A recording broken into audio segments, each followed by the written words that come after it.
السلام علیکم ورحمۃ اللہ وبرکاتہ۔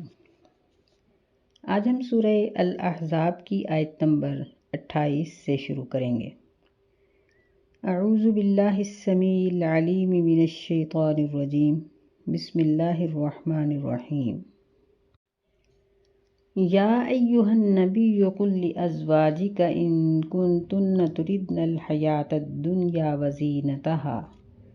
فتعالین امتعکن واسرحکن سراحا جمیلا۔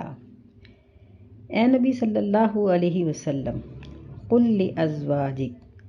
اپنی بیویوں سے کہہ دیجئے۔ ازواج یہ زوج کی جمع ہے، جسے ہم اپنی زبان میں جوڑا بھی کہتے ہیں، یعنی اللہ تعالیٰ نے مرد عورت کے جوڑے بنائے ہیں، تو یہاں نبی علیہ السلام کو کہا جا رہا ہے کہ آپ اپنی بیویوں سے کہہ دیجئے، ان کنتن، اگر تم تردن الحیات الدنیا وزینتہا، دنیا کی زندگی اور اس کی زینت کا ارادہ کرتی ہو، یعنی دنیا کی زینت چاہتی ہو اور دنیا کی زندگی کو پسند کرتی ہو، فتعالین، پس تم سب آ جاؤ، امتعکن، میں تمہیں فائدہ دیتا ہوں، سامان کچھ نہ کچھ دے دیتا ہوں، واسرحکن سراحا جمیلا، اور چھوڑ دیتا ہوں میں تمہیں چھوڑ دینا اچھے طریقے سے۔ یہ نبی صلی اللہ علیہ وسلم کی ازواج مطہرات کا ایک بڑا یادگار واقعہ ہے جو یہاں اللہ تعالیٰ نے ذکر کیا ہے۔ اس سے پہلے ہم خیبر کی فتح کا پڑھ رہے تھے کہ اللہ تعالیٰ نے نبی علیہ السلام کے ہاتھوں، مسلمانوں کے ہاتھوں خیبر کو فتح کروایا۔ خیبر یہ کھجوروں کا اور مال و دولت کا ایک بہت بڑا یہ خزانہ تھا، یعنی اس کے فتح ہونے کے بعد مسلمانوں کے حالات تیزی سے بدلے، یہاں تک کہ مسلمان مہاجرین کو انصار مدینہ نے جو تحفتاً باغات دیے ہوئے تھے، درخت دیے ہوئے تھے، تو صحابہ کرام نے ان کے وہ باغات جو تھے ان سے فائدہ اٹھانے کے بعد ان کو واپس کر دیا اور یہ خود کفیل ہو گئے۔ اور ظاہر ہے کہ جب دولت آتی ہے تو بھی گھروں کے حالات بھی درست ہوتے ہیں، تو مہاجر اور جو انصار مدینہ تھے ان کے گھروں کے حالات جب بدلے تو ازواج مطہرات کے دل میں بھی یہ خیال آیا اور انہوں نے نبی صلی اللہ علیہ وسلم سے اپنے نفقہ کے خرچ کے بڑھانے کا انہوں نے مطالبہ کیا، کیونکہ نبی علیہ السلام اپنی گھریلو زندگی کو انتہائی مختصر رکھتے تھے۔ یہ ایک مومن کی شان ہوتی ہے کہ یعنی یہ کچھ مرتبے ہیں، مثلا جب کوئی شخص کلمہ پڑھتا ہے تو وہ مسلمان ہوتا ہے، پھر وہ عمل کرتا ہے تو مومن بن جاتا ہے، پھر جب وہ اللہ کا ڈر اور خوف اپنے دل میں بسا لیتا ہے اور اللہ تعالیٰ کی منع کردہ چیزوں سے رکا رہتا ہے تو وہ متقی بن جاتا ہے، اس میں تقوی آ جاتا ہے۔ پھر اس سے بھی آگے ایک اور مقام ہے، وہ ہے تورع، ورع جسو کہتے ہیں۔ تورع وہ مقام ہے کہ یعنی تقوی اور تورع میں یہ فرق ہے۔ تقوی یہ ہے کہ متقی گناہ کے کاموں سے بچا رہتا ہے اور اطاعت اور فرما برداری کے کام کرتا ہے۔ تورع یہ ہے کہ مسلمان انسان وہ جائز کاموں میں سے بھی جو دنیا کے متعلقہ کام ہیں ان کو مختصر کر دیتا ہے، مثلا خوراک مختصر، لباس مختصر، اور اسی طرح ضروریات زندگی مختصر، حالانکہ یہ حلال چیزیں ہیں ساری، اور عبادت میں بہت آگے بڑھ جانا، یہ تورع کہلاتا ہے۔ انبیاء علیہ السلام کا مقام یہی ہوتا ہے کہ یہ ورع میں کامل ہوتے ہیں، اور نبی صلی اللہ علیہ وسلم تو یہ دعا کیا کرتے تھے کہ اے اللہ مجھے قیامت کے دن مساکین میں اٹھانا۔ تو جب آپ سے پوچھا گیا کہ ایسا کیوں، تو آپ نے فرمایا کہ جو مساکین ہیں وہ جنت میں مالداروں سے پہلے جنت میں جائیں گے، تو اس لیے میں یہ دعا کرتا ہوں کہ اللہ تعالیٰ مجھے مساکین میں سے اٹھائے۔ تو ادھر ازواج مطہرات اپنے گھریلو حالات بیان کرتی ہیں، سیدہ عائشہ رضی اللہ تعالیٰ عنہ بیان کرتی ہیں کہ یعنی ہم نے کبھی 2-3 ٹائم یا 2-3 دن مسلسل کبھی گندم کا آٹا پیٹ بھر کے نہیں کھایا تھا، یعنی کھانا، بلکہ یہ تھا کہ یعنی اگر ایک ٹائم کھانا کھایا ہے تو ایک ٹائم گزارا، اور یہ چیز کس لیے تھی؟ یعنی ایک تو یہ ہوتا ہے کہ کسی شخص کے پاس کچھ نہیں ہے، اور ایک یہ ہے کہ اس کے پاس سب کچھ موجود ہے لیکن وہ دوسروں کو اپنے اوپر ترجیح دیتا ہے۔ یہاں یہ شک کسی کے دل میں نہ آئے کہ ہونے کے باوجود اگر کوئی خرچ نہ کرے تو یہ بخل ہے۔ بخل یہ ہوتا ہے کہ انسان کسی پر بھی خرچ نہ کرے، لیکن ایک شخص اپنی ذات کو نظر انداز کر کے اپنے پاس موجود چیز دوسرے کی ضرورت کے لیے دے دے، دوسرے کی ضرورت کو پورا کرے، تو یہ تو اللہ تعالیٰ کی طرف سے انسان کے اوپر ایک بہت بڑی اللہ کی رحمت ہوتی ہے، اور اسے ایثار کہا جاتا ہے۔ تو صحابہ کرام میں ایثار کی جو صفت تھی یہ بہت زیادہ تھی، اور سب سے زیادہ نبی صلی اللہ علیہ وسلم میں تھی کہ آپ نے اپنی ضرورت کو نہیں کبھی دیکھا تھا، بلکہ صحابہ کرام کی ضروریات کو پورا کیا کرتے تھے، کہ آپ کے پاس جب مال آتا، مال غنیمت کا خمس بھی آپ پورا استعمال نہیں کرتے تھے بلکہ تقسیم کر دیتے تھے۔ تو یہاں جب خیبر کا مال آیا تو امہات المومنین کے دلوں میں اس کی خواہش آئی۔ اب اللہ تعالیٰ جو عالم الغیب ہے، اللہ یہ جانتا تھا کہ آئندہ وقت میں امہات المومنین کے پاس اتنا مال آنے والا ہے کہ جس کا حساب نہیں ہوگا، اور اگر ان خواتین کے دلوں میں مال کی محبت بیٹھ گئی تو نبی علیہ الصلاۃ والسلام کا وقت تو اب مختصر رہ گیا تھا۔ آپ کے بعد ان تمام ازواج مطہرات کے دنیا دار ہو جانے اور بگڑ جانے کا اندیشہ تھا، اور یہ مسلمانوں کے لیے اسوہ حسنہ نہیں بلکہ اسوہ سیئہ بن سکتی تھیں۔ اس لیے یہاں ہی ان کو اس معاملے میں پکڑ ہو گئی کہ جب انہوں نے نبی علیہ السلام سے نان و نفقہ کے بڑھانے کا مطالبہ کیا تو نبی علیہ الصلاۃ والسلام نے ان کے ساتھ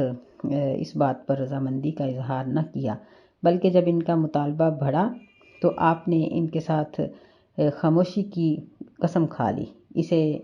یعنی قرآن کی روح سے اسے ایلا کہتے ہیں، جس کا ذکر سورہ بقرہ میں بھی ہے کہ شوہر اپنی بیوی کے ساتھ یا بیویوں کے ساتھ لا تعلقی کی قسم کھا لے، اور اس کی مدت زیادہ سے زیادہ 4 ماہ مقرر کی گئی ہے۔ نبی علیہ الصلاۃ والسلام نے 1 مہینے کی قسم کھائی اور اب اپنی بیویوں سے علیحدہ ہو گئے۔ یہ 1 ماہ جو تھا اس میں بیویوں کو بھی سوچنے کا موقع ملا کہ وہ کیا چاہتی ہیں، دنیا چاہتی ہیں یا دین چاہتی ہیں۔ پھر 1 ماہ پورا ہونے کے بعد جب یہ آیت نازل ہوئی تو نبی علیہ الصلاۃ والسلام بیویوں کے پاس تشریف لائے۔ سب سے پہلے سیدہ عائشہ رضی اللہ تعالیٰ عنہ کے پاس آئے اور ان سے یہ کہا کہ اللہ تعالیٰ نے ایک حکم نازل کیا ہے، لیکن دیکھو کہ اس کے فیصلے میں جلدی نہ کرنا۔ تو نبی علیہ الصلاۃ والسلام نے ان کے سامنے جب یہ آیت پڑھی تو اس سیدہ عائشہ رضی اللہ تعالیٰ عنہ کو یہ آپ نے مشورہ دیا کہ تم اس معاملے میں اپنے ماں باپ سے مشورہ کرو۔ تو وہ آیت کو سن کر کہنے لگیں کہ اللہ کے رسول، کیا آپ کے بارے میں اپنے ماں باپ سے مشورہ کرنے کے لیے جاؤں کہ میں آپ کی زوجیت میں رہوں یا نہ رہوں؟ نہیں، میرا یہ فیصلہ ہے کہ میں نے آپ کو، اللہ کو اور آپ کو اختیار کیا،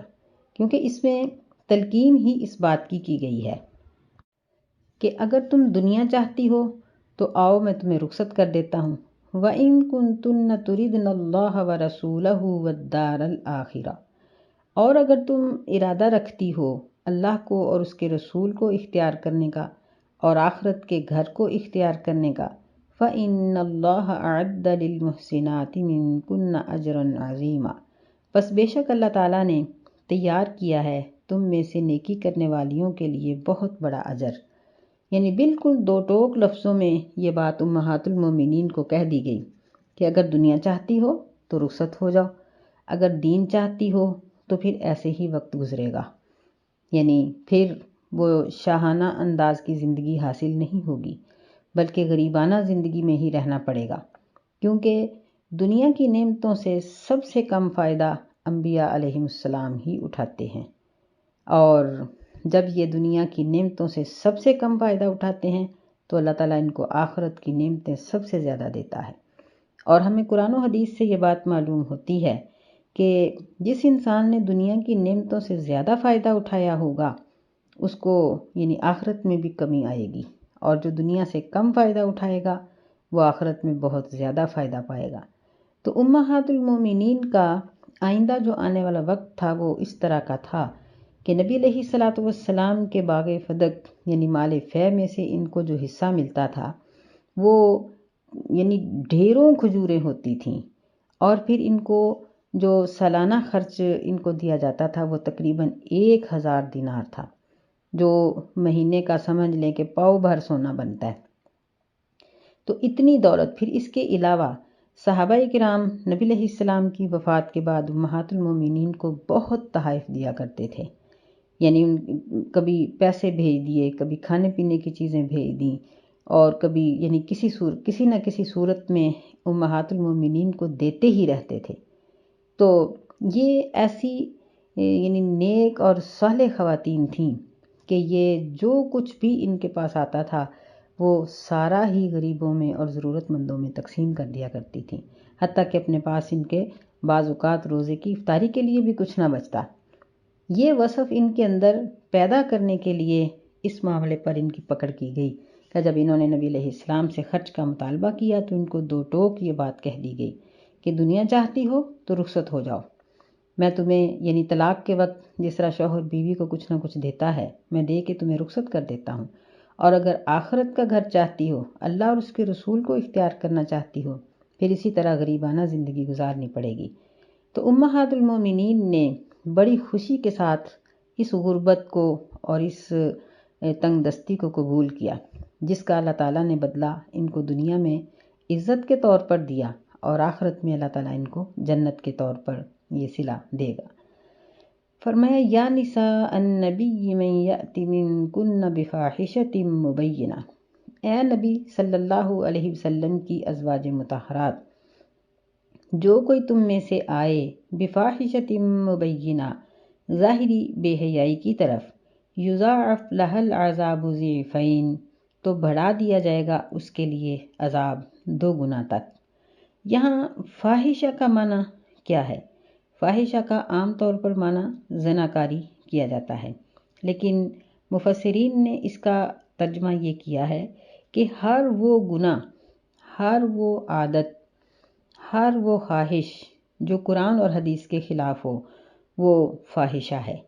وہ غلط ہے، اللہ تعالیٰ اس کو پورا کرنے کی اجازت نہیں دیتے۔ اور یہی بات یہاں نبی علیہ السلام کی ازواج مطہرات کو کہی جا رہی ہے،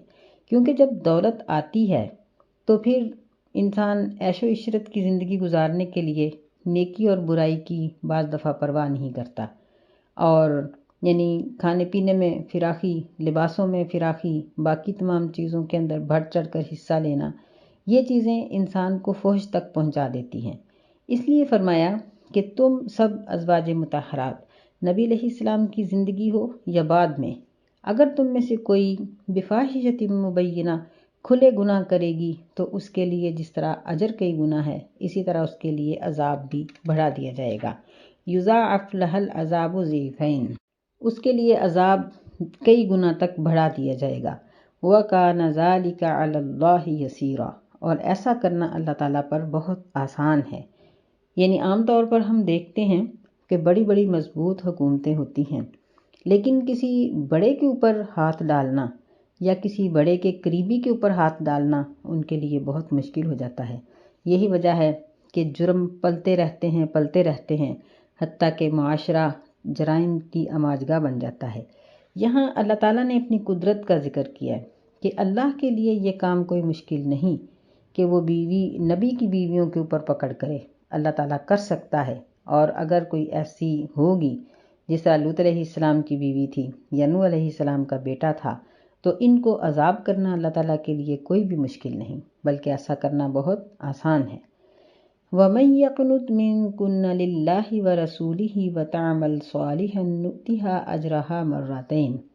اور جو کوئی تم میں سے فرما برداری کرے گی، اللہ کی فرما برداری اور اس کے رسول صلی اللہ علیہ وسلم کی فرما برداری،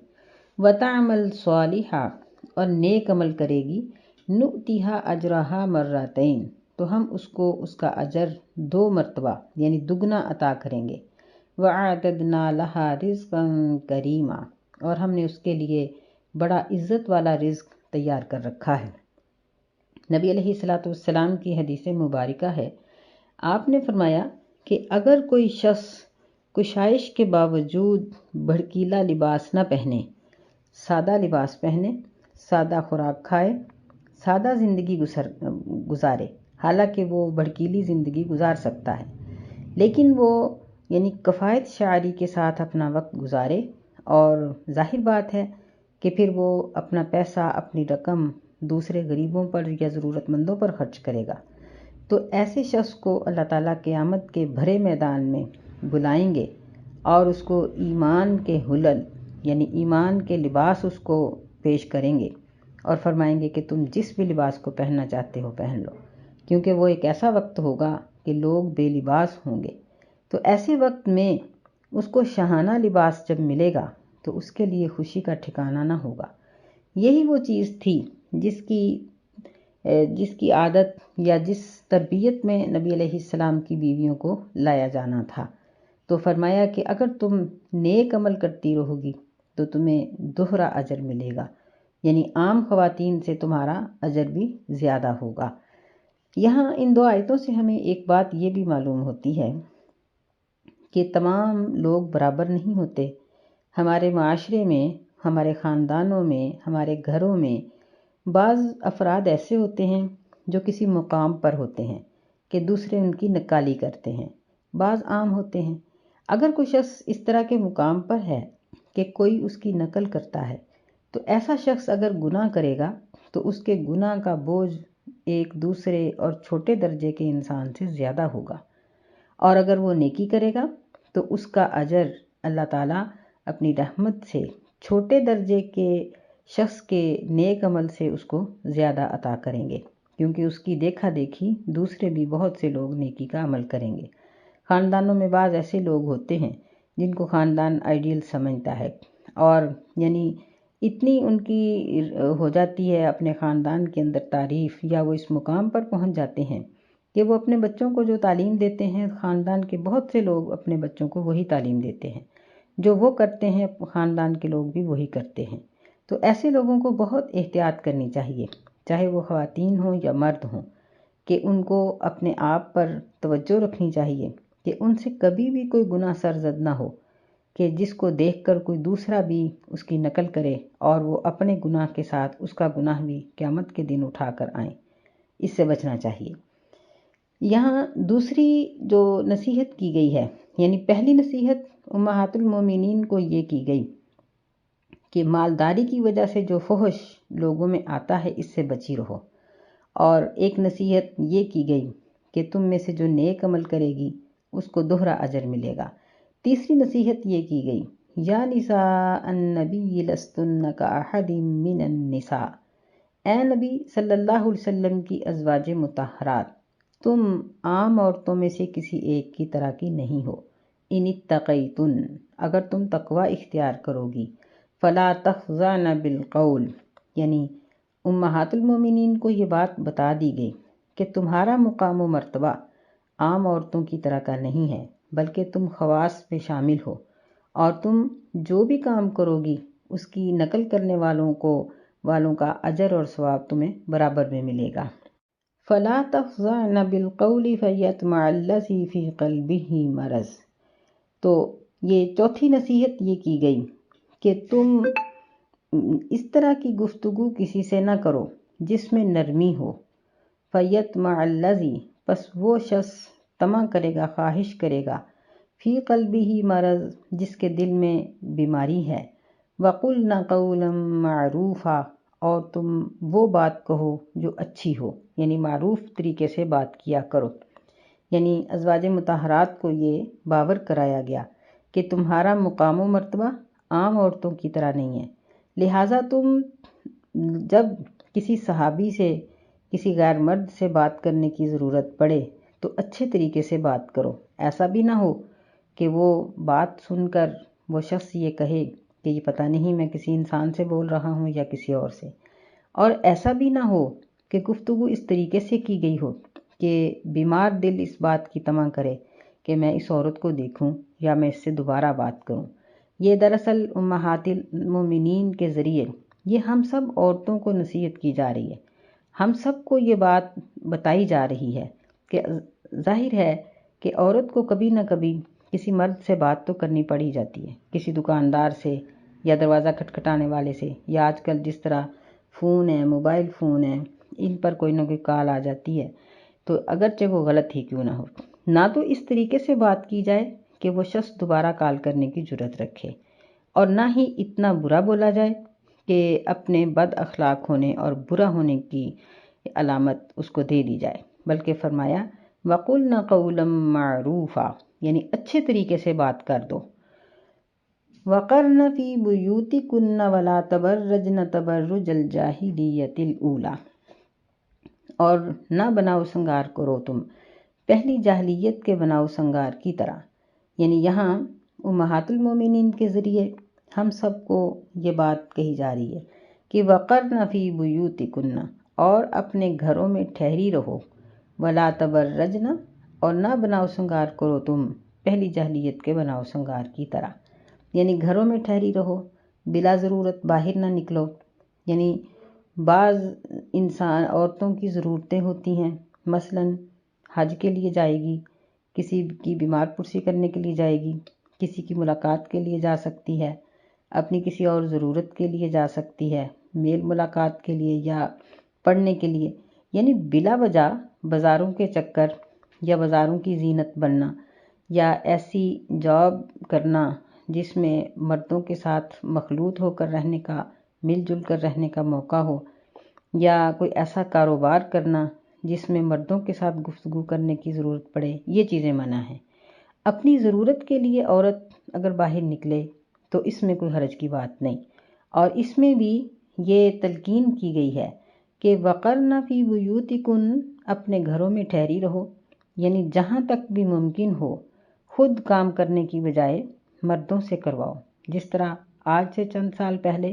عورتوں کے کپڑے، عورتوں کے جوتے، سب ضرورت کی چیزیں مرد خریدا کرتے تھے، مرد ہی لے کے آتے تھے، جس طرح کا ان کو اچھا لگتا تھا اپنی بیویوں کے لیے، بیٹیوں کے لیے، ماؤں کے لیے، بہنوں کے لیے وہ لے آتے تھے، اور خواتین اس کو استعمال کر لیتی تھی۔ لیکن اب الٹا دور ہو گیا، مرد پیسہ کمانے کی مشین ہے، وہ صبح سے جاتے ہیں اور شام کو آتے ہیں، اور عورتیں یہ مردوں کے کپڑے اور ان کی ضروریات کی چیزیں بھی خود خریدتی ہیں۔ یہ بالکل غلط طریقہ ہے، اور ابھی بھی اگر ہم غور کریں تو ہمیں ایک یہ بات معلوم ہوگی کہ جو لوگ اپنی دکانوں پر بازاروں میں بیٹھے ہیں وہ اپنی بیویوں کو بازاروں میں بھیجنا پسند نہیں کرتے، یعنی وہ جانتے ہیں کہ بازاروں کے حالات کیسے ہیں، لیکن وہ جاہل مرد جو ان چیزوں پر غور نہیں کرتے، وہ اپنی بیویوں کو کھلی چھٹی دیتے ہیں کہ جاؤ جہاں مرضی ہے جاؤ اور پھرو۔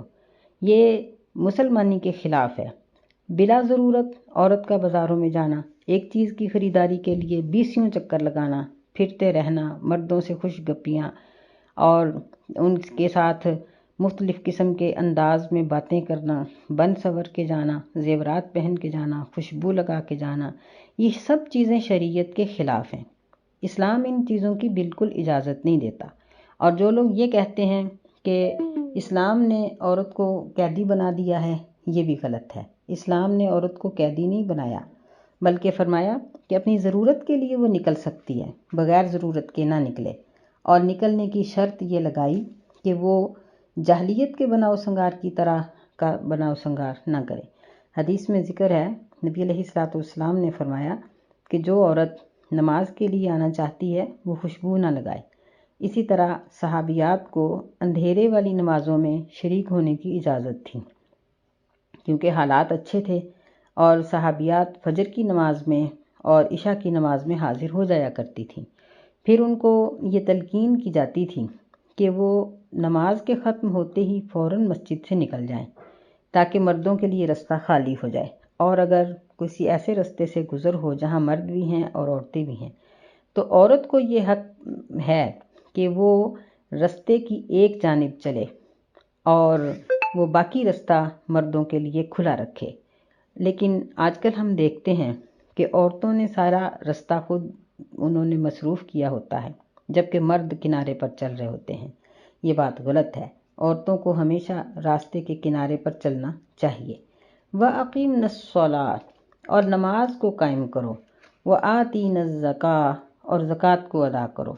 یعنی اس حیاداری کو قائم رکھنے کے لیے اور جو اللہ تعالیٰ نے عورتوں کے اوپر امہات المومنین کے ذریعے ہم سب کو مخاطب کیا اور ہمارے اوپر جو پابندی لگائی، ان پابندیوں کو قائم رکھنے کی سب سے اچھی صورت یہ ہے کہ نماز کو قائم کرو اور زکوٰۃ ادا کرو،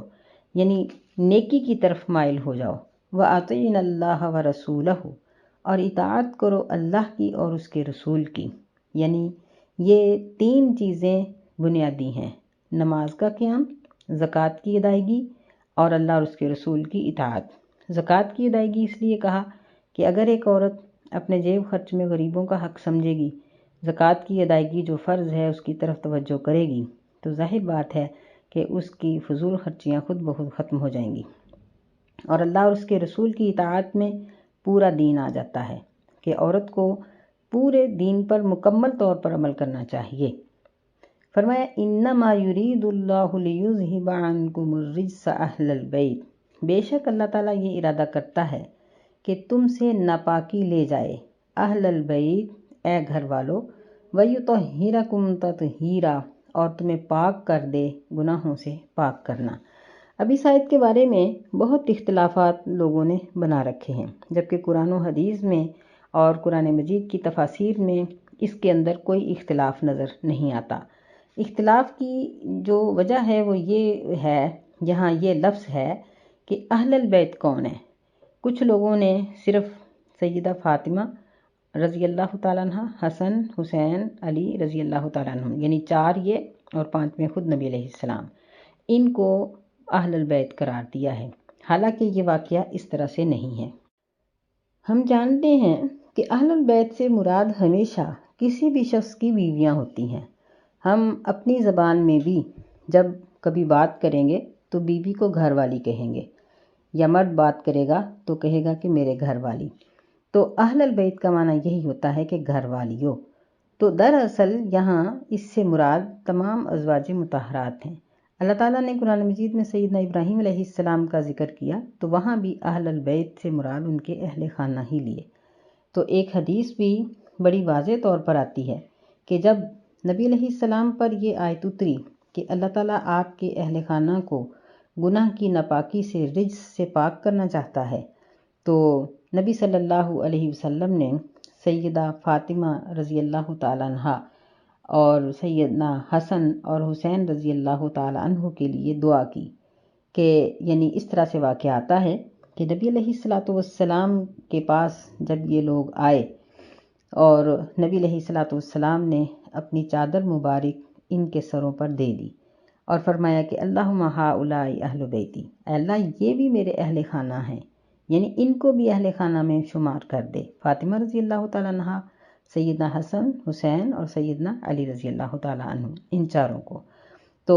وہاں پاس ہی سیدہ ام سلمہ رضی اللہ تعالیٰ عنہ جو نبی علیہ السلام کی زوجہ محترمہ تھیں، وہ بھی پاس ہی تھیں، تو انہوں نے نبی علیہ السلام سے یہ درخواست کی کہ اے اللہ کے رسول مجھے بھی ان میں شامل کیجئے۔ تو نبی صلی اللہ علیہ وسلم نے ان کو جواب دیا کہ تم اپنی جگہ پر ہو، یعنی تم تو پہلے ہی اہل بیت میں شامل ہو اور تم خیر کے اوپر ہو، بھلائی کے اوپر ہو۔ یعنی اس سے معلوم ہوتا ہے کہ نبی صلی اللہ علیہ وسلم کی تمام بیویاں اور آپ کی صرف ایک بیٹی سیدہ فاطمہ رضی اللہ تعالیٰ عنہ نہیں، بلکہ آپ کی 4 بیٹیاں اور اسی طرح آپ کے وفات پا جانے والے بیٹے، یہ سب نبی علیہ السلام کے اہل بیت میں ہیں، اور اللہ تعالیٰ نے ان سب کو رجس سے پاک کر دیا ہے، اور ان کو اللہ تعالیٰ نے پاکیزگی کا سرٹیفکیٹ دیا، اور ان کو یہ حکم دیا وَاذْكُرْنَ مَا يُتْلَى فِي بُيُوتِكُنَّ مِنْ آیَاتِ اللَّهِ وَالْحِکْمَةِ، اور تم یاد کرو، تلاوت کرتی رہو، یاد کرو اس چیز کو جو تمہارے گھر میں اللہ کی آیات پڑھی جاتی ہیں، والحکمتی، اور حکمت کو تم یاد کرو، ان اللہ کان لطیفا خبیرا، بے شک اللہ تعالیٰ لطیفا خبیرا، نہایت باریک بین اور پوری طرح سے خبر رکھنے والا ہے۔ اس میں وَاذْكُرْنَ یہ 2 معنی ہے،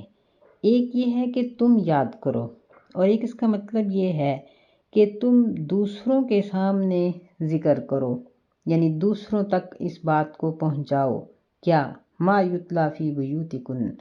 تمہارے گھروں میں جو اللہ کی آیات پڑھی جاتی ہیں، والحکمہ، اور حکمت سے مراد کیا ہے؟ حکمت سے مراد نبی صلی اللہ علیہ وسلم کی حدیث، یعنی ہر وہ آپ کا فرمان جو قرآن مجید کی تفسیر بیان کرے۔ نبی علیہ الصلاۃ والسلام کے جملہ اقوال، آپ کے جملہ